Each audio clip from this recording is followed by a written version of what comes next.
On va parler ici d'améliorer le sommeil.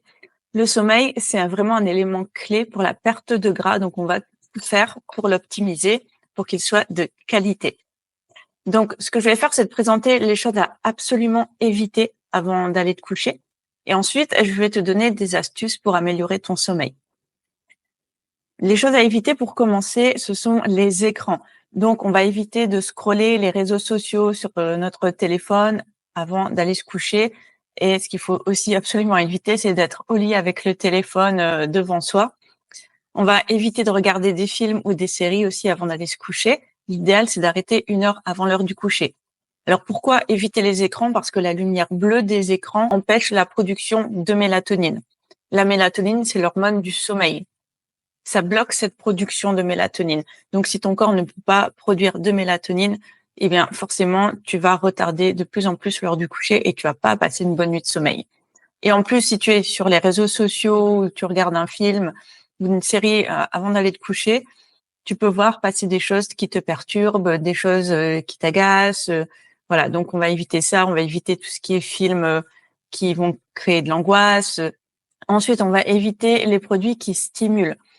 Donc, la consommation de caféine, de théine, de nicotine. Ces produits-là, il faut mieux les arrêter 6 à 8 heures avant l'heure du coucher. Ensuite, on va éviter de manger avant d'aller au lit. L'idéal, c'est d'avoir le dernier repas de la journée 3 heures avant l'heure du coucher. Ça permet au corps de digérer de façon optimale parce que quand tu dors, ton corps dort, ton estomac dort, il se repose. Donc, tu n'as pas ton énergie, elle est ailleurs. Elle n'est pas dans la digestion. Donc, ça va créer des inconforts la nuit si tu manges un repas trop copieux juste avant d'aller te coucher. Et ensuite, on va éviter d'aborder des sujets qui nous énervent ou qui nous agacent, que ce soit au téléphone avec des proches ou bien avec un conjoint, ou bien si tu gères une entreprise, on va éviter de travailler sur des sujets compliqués avant d'aller se coucher. Parce que quand on gère une entreprise, on a tendance à travailler tard. Donc voilà les choses principales vraiment à éviter avant d'aller se coucher. Maintenant, qu'est-ce qu'il faut faire? Qu'est-ce que je te recommande de faire? C'est de mettre en place une routine relaxante avant d'aller au lit. Donc, ça peut être, par exemple, prendre un bain chaud ou une douche chaude, faire de la lecture dans ton lit. La lecture, c'est vraiment l'idéal pour t'endormir de façon naturelle. On va faire des étirements doux, écouter une musique calme, de la méditation. On peut faire du yoga, enfin, des choses vraiment douces.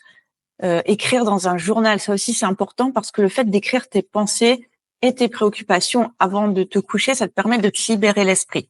Une fois que les pensées sont couchées sur papier, elles ne sont plus dans ta tête. Et ça, c'est vraiment un outil qui est souvent sous-estimé.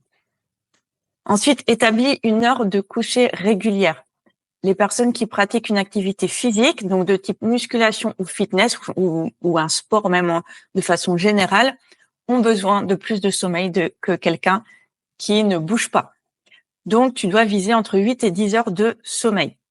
Je t'expliquerai juste après pourquoi 8 à 10 heures de sommeil.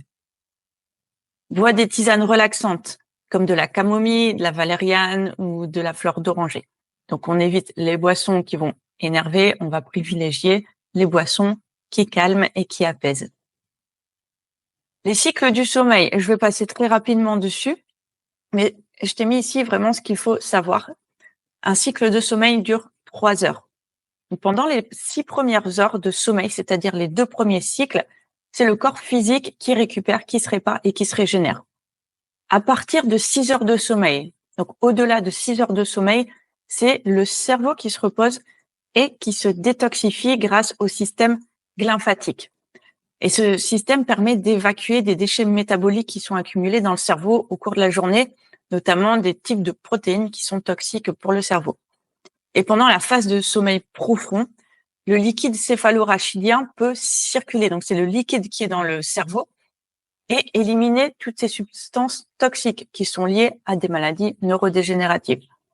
Ce qui permet à ce liquide céphalorachidien de mieux circuler, c'est le fait que les cellules cérébrales se rétractent pendant la phase de sommeil profond. Donc, le liquide a plus de place pour circuler.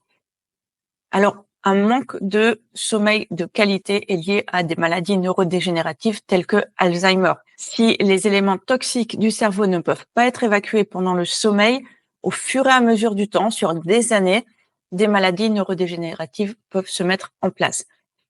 Donc, un sommeil profond de qualité est crucial pour maintenir la santé cognitive à long terme. Un sommeil de qualité de plus de 6 heures, c'est une meilleure gestion des émotions. Qui dit une meilleure gestion des émotions dit éviter d'aller vers une nourriture émotionnelle, éviter de rater des séances d'entraînement, éviter de s'énerver, de produire de la cortisol. Encore une fois, c'est l'hormone du stress. Donc, tout est lié, tout est connecté dans le corps, hein, que ce soit l'alimentation, l'entraînement sportif ou encore le sommeil. Et ça, on va le voir de plus en plus, tout est connecté dans le corps. Le sommeil, pour perdre du gras, c'est hyper important aussi parce que c'est une phase pendant laquelle tu jeûnes, tu ne manges pas.